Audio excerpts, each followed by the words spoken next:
আউযু বিল্লাহি মিনাশ শাইতানির রাজিম বিসমিল্লাহির রহমানির রহিম খাবার দিয়ে দিতে বল ইয়া আইয়ুহাল্লাযীনা আমানু তাকুল্লাহ হাক্কা তুকাতিহি ওয়া লা তামুতুন্না ইল্লা ওয়া আনতুম মুসলিমুন সাদাকাল্লাহুল আযীম।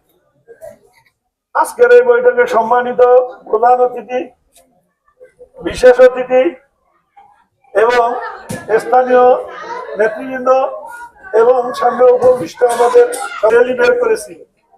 রমজান এটা মানুষ জাতির জন্য আল্লাহ রাব্বুল আলামিন ফরজ করে দিয়েছেন, আমাদের উপর ফরজ করে দিয়েছেন, আমাদের পূর্ববর্তী যারা ছিল তাদের উপর আল্লাহ ফরজ করে দিয়েছেন। কিসের জন্য ফরজ করে দিয়েছেন? যাতে আমরা তাকওয়া অর্জন করতে পারি। আল্লাহ রাব্বুল আলামিন বলেছেন, হে ঈমানদারগণ, তোমরা আল্লাহকে ভয় করার মতো এবং তোমরা মুসলমান না হয়ে মৃত্যুবরণ করো না।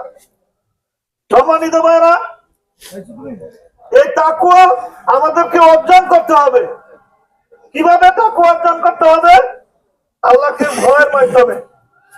আমি ব্যবসা বাণিজ্য করি, যেটাই করি না কেন, আমার ব্যবসাটা সহি সালামতে হতে হবে, আল্লাহর হুকুম অনুযায়ী হতে হবে।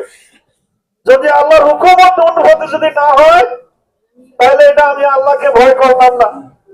আল্লাহর ভয় ছাড়া আমার ইচ্ছা মতন আমার নফসে যেভাবে নির্দেশ দিচ্ছেন